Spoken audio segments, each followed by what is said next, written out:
The second United Nations Food Systems Summit Stock-take has took place from July 27 until July 29 of 2025 in Addis Ababa, Ethiopia, co-hosted by Ethiopia and Italy. As we approach 4 years since the 2021 United Nations Food Systems Summit, this summit has provided a platform for reflecting on progress, strengthening collaboration, and unlocking finance and investments to accelerate food systems and transformation. The second United Nations Food Systems Summit Stock-take aims to accelerate sustainable, inclusive, and resilient food systems transformation that benefits people, the planet, and shared prosperity, and contributes to broader efforts to shape a coherent narrative on sustainable development and the synergies among the Sustainable Development Goals. The 2025 summit has been built on the 2021 United Nations Food Systems Summit and the first United Nations Food Systems stock-taking moment in 2023.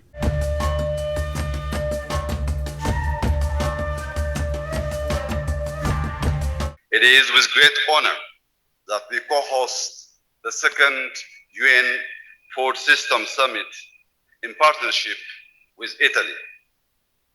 This is a moment to take stock and to renew our shared commitment to building food systems that are resilient, inclusive, and just. 4 years ago, we came together to pursue a bold vision, food systems that are sustainable, equitable, and resilient. Food is not agriculture. It shapes our health, our economies, our environment, and our future. Today, we reflect on the progress made and recommit to urgent and coordinated action. Globally, food systems are facing immense pressure from climate shocks, conflicts, inequalities, and economic disruptions. At the same time, development assistance is declining and multilateral cooperation is under strain. These challenges threaten production, supply, and the dignity and stability of nations. Yet, in this context, the human spirit and our shared resolve to act remains strong.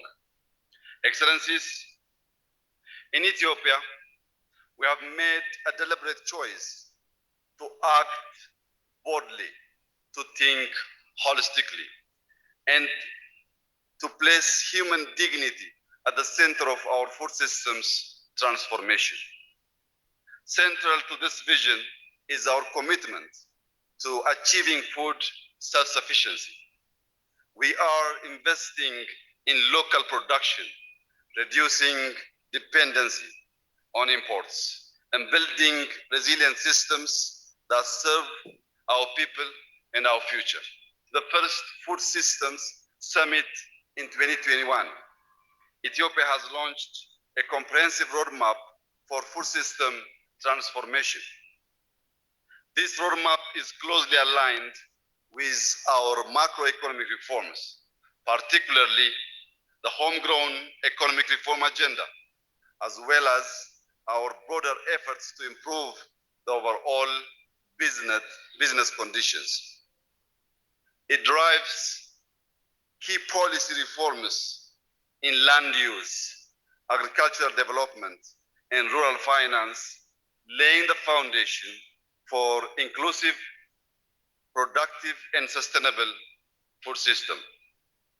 Our goal is clear: to ensure that every Ethiopian in the countryside or the city, young or old, has reliable access to safe, diverse, and nutrient-rich food. To achieve this, we are implementing over 700 actionable interventions. These are locally grounded and structured into 7 strategic clusters, covering everything from production to markets, innovation, risk management, energy, and skills development.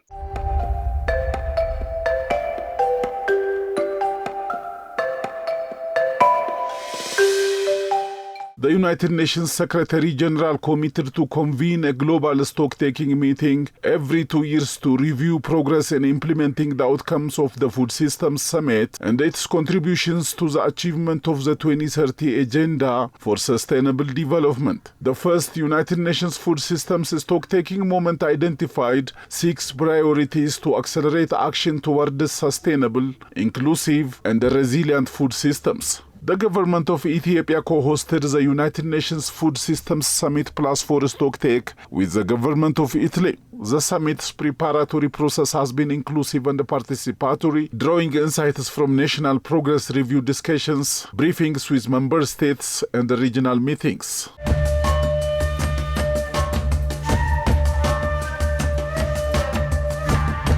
This is the first time that this summit is being held in Africa. We choose to co-organize this event in Addis Ababa government, not only because Italy has a special relation with Ethiopia and a pragmatic cooperation based on concrete projects and initiatives, but also because we believe it is essential to involve the African continent as a protagonist in the choices and actions of the international community. Starting, of course, with the momentous challenge that is the subject of our works today, which is food security. This is a top priority challenge demonstrated by the broad and qualified participation in this summit and the presence of the UN Deputy Secretary General Mohammed, whom I greet and thank. Although it has drastically decreased over the last 70 years, global food insecurity still affects around 10% of the world's population. And this percentage is largely concentrated here in Africa, where 1 on 5 people suffer from hunger and do not have access to sufficient, safe, and nutritious food to lead a healthy life. This situation, already complex, has been exacerbated by the crisis the world is currently facing. While we were working to overcome the shock of the pandemic, we had to deal with Russia's war against Ukraine, which disrupted economic and trade flows and processes, destabilized energy markets, and fueled waves of inflation that hit the most fragile nations, especially in the global south and in Africa. And we know very well that when people do not have access to sufficient food or lose the means to produce it, the consequences can be catastrophic. Poverty worsens, conflicts intensify, and communities become more vulnerable to violence, terrorism, or forced migration.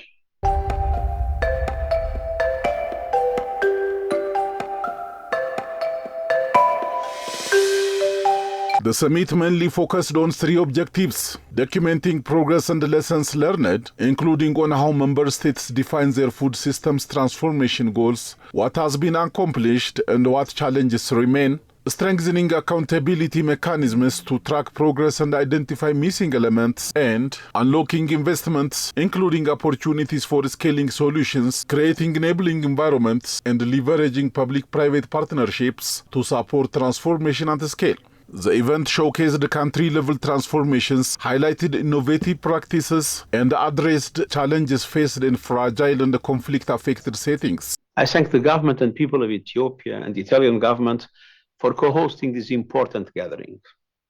I regret that circumstances have kept me from joining you in person. 4 years ago, the world came together for the first UN Food Systems Summit, anchored in the understanding that food systems are about more than food. They're about health, nutrition, climate, decent work, justice, and the right to a better future. Since then, we have seen progress. 2/3 of countries have integrated food systems transformation into national development plans. Over 100 have aligned food strategies with climate and biodiversity goals. 55 countries are advancing efforts with national conveners and strong engagement from businesses, civil society, indigenous peoples, youth, and farmers. The UN system, including through the UN Food Systems Coordination Hub, is their partner every step of the way. Last year's Pact for the Future reaffirmed our shared commitment to food systems that are inclusive, sustainable, equitable, resilient, and rooted in human rights. But progress is not fast or fair enough. Hunger is rising, trade shocks are pushing food prices out of reach. 1/3 of the world's people cannot afford a healthy diet, while 1/3 of the world's food is lost or wasted. The hidden costs of our food systems on health, nature, and human suffering exceed $10 trillion a year. That's more than 3 times the GDP of the African continent. This is not just a crisis of scarcity.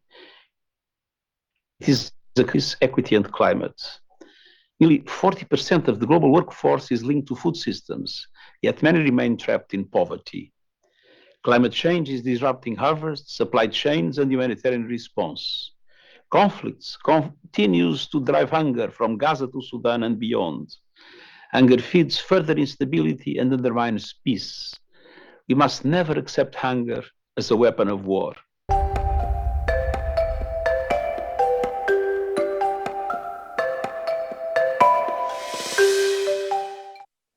Four years ago, the United Nations convened the inaugural Food Systems Summit to galvanize global transformation in the way we produce, process, distribute, and consume food.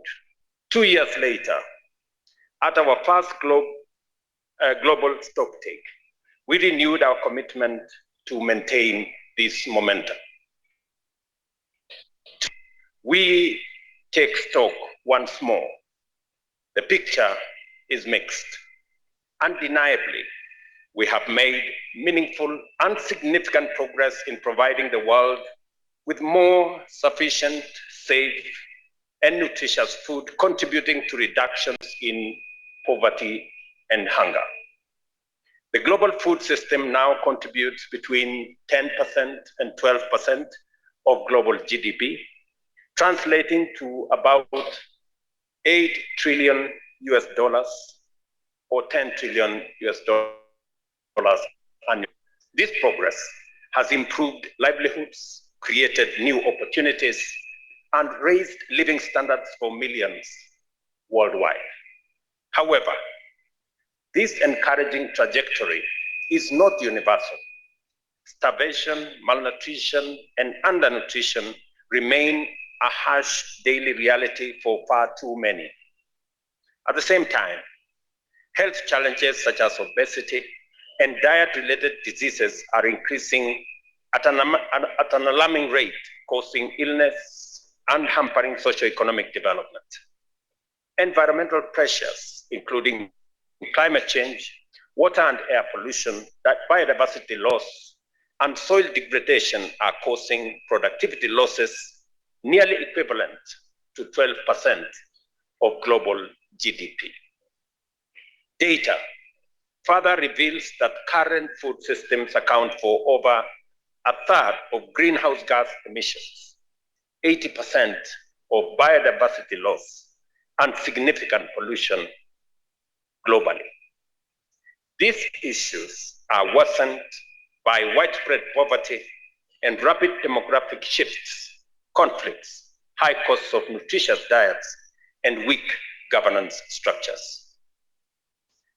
Food markets, while a source of hope, are increasingly volatile. Despite positive production forecasts, erratic weather, trade tensions, and supply chain disruptions are driving up food prices.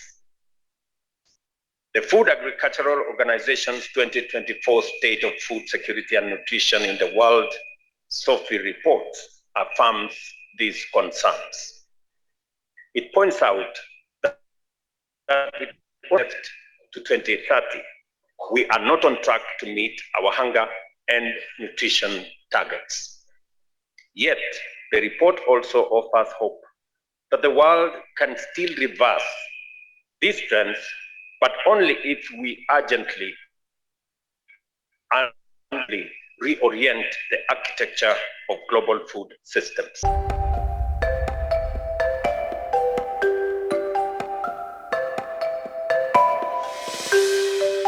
Despite this momentum, the global context has grown increasingly volatile. Climate change, geopolitical tensions and instability, economic shocks, and the fragile contexts are disrupting global markets and supply chains, threatening livelihoods and nutrition, and widening inequalities. These compounding crises are especially severe in food import-dependent or highly indebted nations and fragile settings where limited fiscal space, conflict and displacement undermine the progressive realization of the right to food, people's nutrition, national economies and livelihoods worldwide. Humanitarian needs are on the rise, and everywhere the achievement of the Sustainable Development Goals is at risk. Our transformation is a whole of nation approach, engaging federal and regional governments, development partners, civil society, the private sector, and research institutions. And we are already seeing results. Through irrigated wheat production, we have ended imports and taken steps towards food self-sufficiency. Our Yelemat Turufat, or Bounty of the Basket initiative, is promoting diversified, high-value livestock production, including poultry, expanded dairy, enhanced apiculture, and sustainable aquaculture to ensure nutritious and accessible food for all.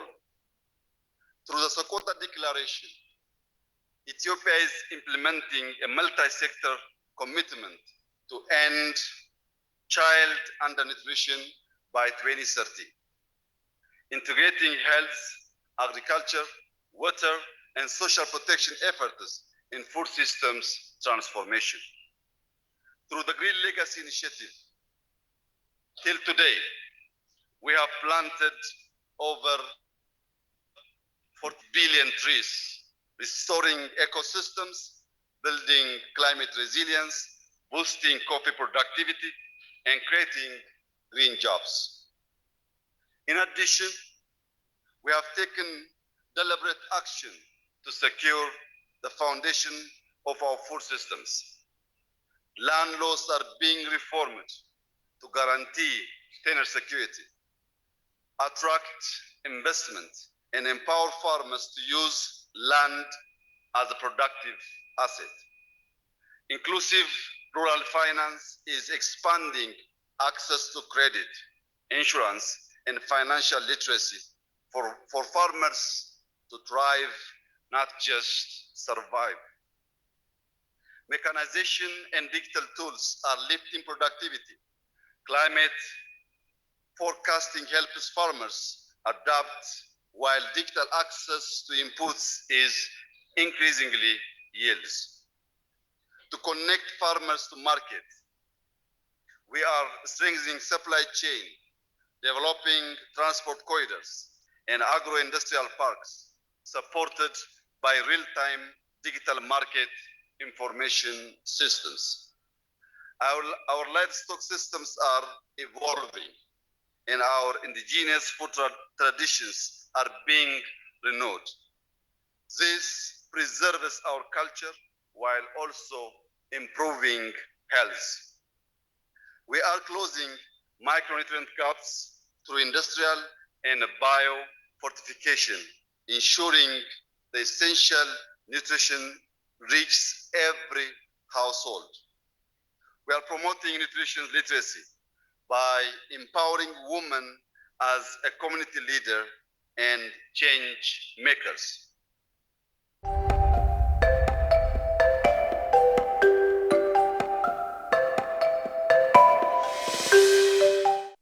Food insecurity is therefore, in its every aspect, a political issue, but not only. It is also, and above all, an economic issue. We would be making a serious mistake if we limited ourselves to looking at food systems through the face of poverty suffering, and hunger. Food systems are an engine of growth and development, both for the most fragile nations and for those that are economically more solid. At the heart of our action, there must therefore be the development for the communities where we choose to focus our efforts on. And it is not enough to help those communities to produce the food needed to feed the population, but it is also necessary for that food to be marketed, to have access to markets with solid and resilient production and distribution chains. This is the only way we can enable a community to prosper with the resources it possesses, generating employment and stable, lasting growth. This is Italy's point of view, and it is the red line that links the initiatives and projects of the Mattei Plan for Africa. Starting, of course, with the agri-food sector, an area in which Italy can boast unique know-how that combines tradition and innovation.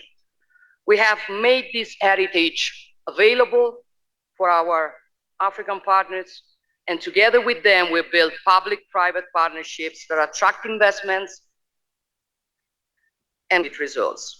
We are successfully testing this in Algeria, where we are working to reclaim over 36,000 hectares of desert to produce up to 45,000 tons of additional cereals and legumes per year, creating 6,000 jobs and generating benefits for over 600,000 people.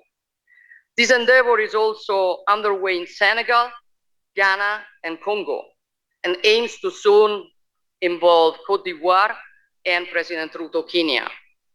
Our blueprint is also working in Tunisia, where we are strengthening capacities and skills for the use of water, a resource around which there will be an increasing geopolitical and sovereignty challenge.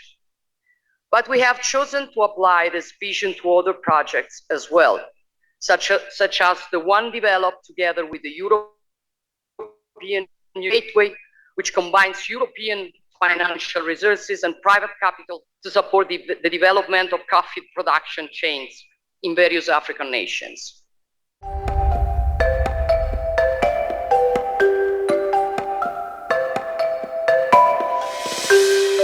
To foster continued political commitment and accountability, the United Nations Secretary-General committed to convening a global stock-taking every 2 years. The first of this, United Nations Food Systems Summit +2 in 2023, affirmed that food systems remain a top global priority and culminated in a call to action for accelerated food systems transformation, which urged governments and stakeholders to deepen their efforts and committed the United Nations system to supporting country-led transformation.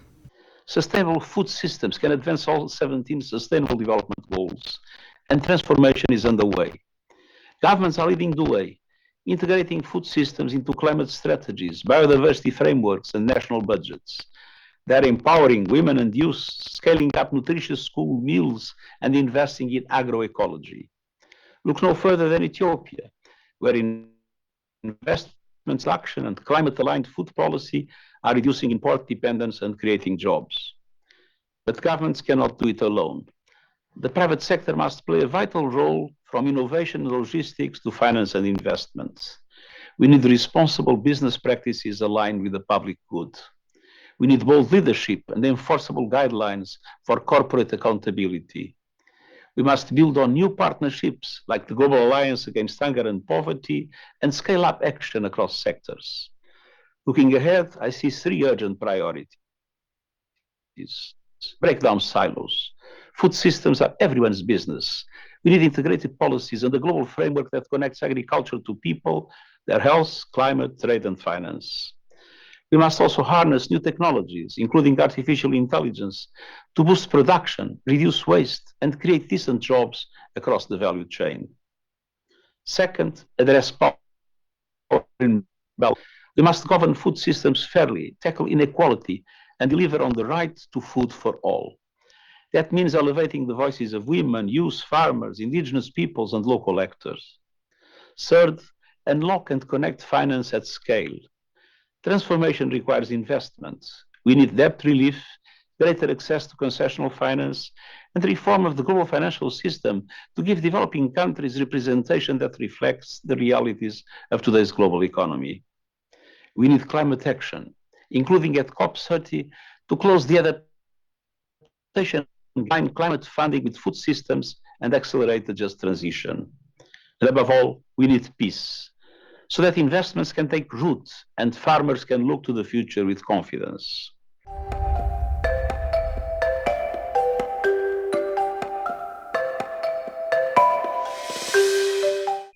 We must act on this hope. It is still possible to reorganize global food systems to accelerate progress towards the SDGs and broader sustainability goals. This requires coordinated focus on 6 key priority areas. First, we must integrate food system strategies into national policies. A unified value chain approach can address interconnected challenges from food and nutrition insecurity to public health and environmental degradation, including climate change. Second, we must strengthen the governance of food systems. Fragmented global responses are counterproductive, and we need stronger policy coherence, greater transparency and accountability, including evidence-based decision-making and capacity building at all levels. Third, research, technology, and innovation hold immense promise for transformation. We must support academic and research institutions with the infrastructure they require, while significantly scaling up investment in digital technologies, artificial intelligence, and climate-smart agriculture. Fourth, transformation must be inclusive. Smallholder farmers, especially women and youth, have the potential to feed far more people than they are doing now. They need our support. Indigenous people and local communities are custodians of valuable traditions, and their full participation must be integrated into decision-making responses. Fifth, the Green Climate Fund estimates that global private sector manages over $210 trillion in climate investments and private equity. We must strengthen our engagement with this sector to unlock the capital necessary for the transformation of food systems. And finally, and of critical importance, we must improve access to finance. Tailored financial products are essential for smallholder farmers, startups, and agripreneurs. We must also promote digital financial solutions such as M-Pesa, which in my country enables every citizen to access financial services instantly and securely. Public-private partnerships are indispensable. We must deepen collaboration with financial institutions, both public and private, to leverage their power and catalyze investment, scale up solutions, and deliver meaningful change. Excellencies, ladies and gentlemen, we have a solemn obligation to ensure adequate, healthy, and sustainable food for all, to promote shared prosperity, and to safeguard a resilient planet. Let us take ambitious, concrete, scalable, and timely actions to align food systems with our commitment to achieving zero hunger by 2030.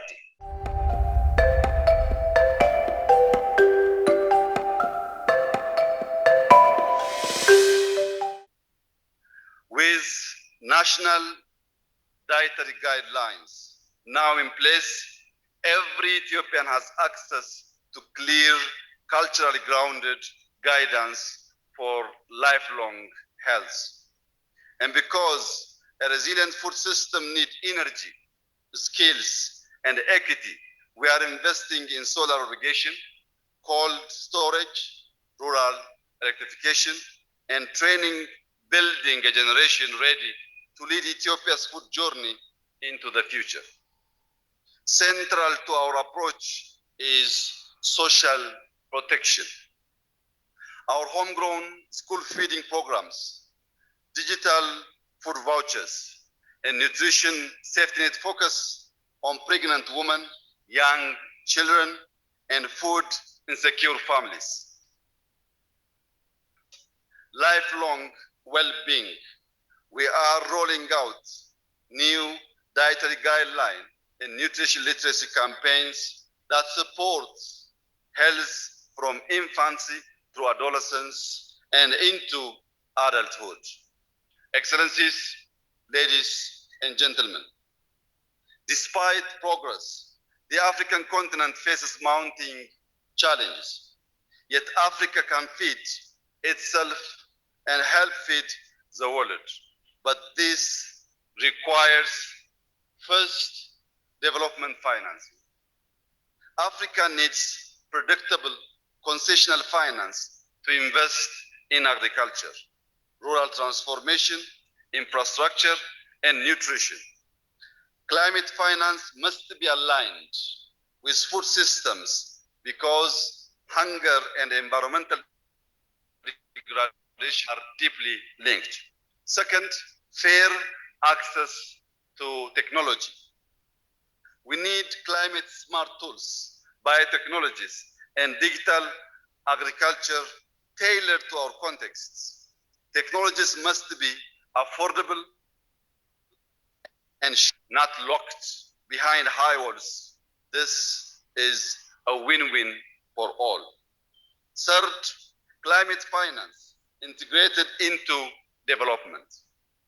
Africa contributes least to climate change, but suffers most.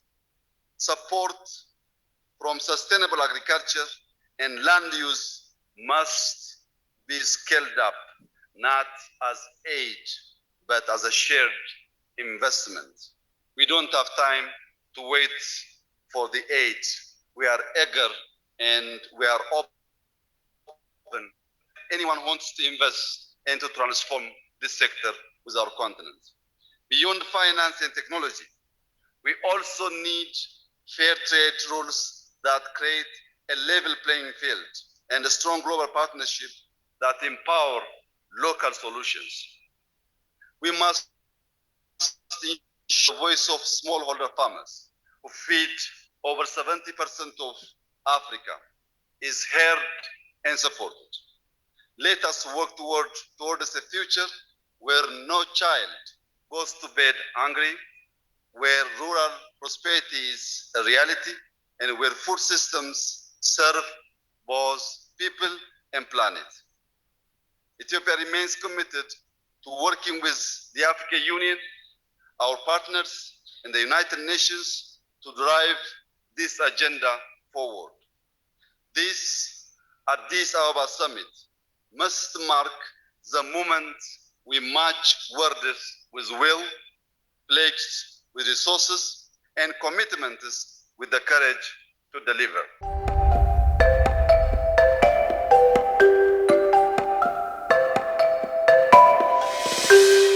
And then there is, of course, the centrality of the technical and scientific training, which is crucial to make a difference and must be integrated into a supply chain approach from seed to production to product distribution. In this context, just a few days ago, we signed an agreement for the establishment of Agricultural Training Center in Algeria, which will serve as a reference point for the Sahel and the whole of Africa. Our goal, we have stated this on many occasions, is not to create dependency, but to support self-reliance. This goal also involves what we usually refer to as food sovereignty, the right to shape its own production model based on their identity. Food sovereignty means not going along with the standardization of food production, which lowers quality and concentrates wealth, but instead investing in promoting local high-quality products. Small and medium-sized farmers and their families are the backbone of agricultural and environmental systems. They are guardians of the land and must be given the means to live with dignity and with a fair recognition of their work. And this is why Italy, with its network of institutions, businesses, and protection consortia, is ready to do its part to promote the export of African geographical indication to European and global markets by building promotion and distribution network. So, dear Deputy Secretary Mohammed, dear Prime Minister Abiy, colleagues, Cicero, one of the most important philosophers of ancient Rome, said that of all the arts from which some profits is gained, none is better than agriculture, none more profitable, none sweeter, none more worthy of a man and of a free man. Thousands of years later, this teaching is still valid and shows us the way forward. Food is a right, a cultural expression, the pillar of a nation's identity and sovereignty. But it is also the first step towards being truly free, independent, and masters of our own destiny.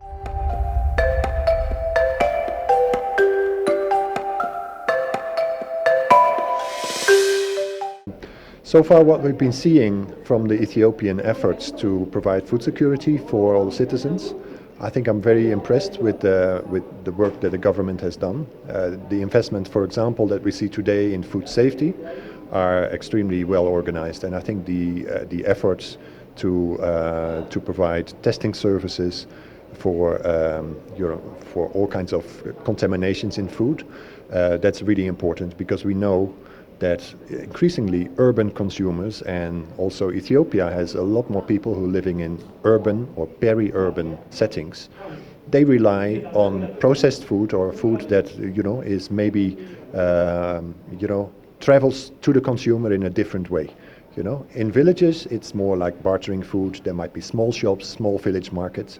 But if you live in a city, you depend on your shop and your supermarket, and that you can actually believe what is on the label is actually what is in the package. So you want to trust that food. And we know in a lot of urban contexts, also from other countries, that investing in food safety is doing a lot to prevent diseases, and also prevent the trust that consumers have in their agricultural products and their food products that they need every day on their tables.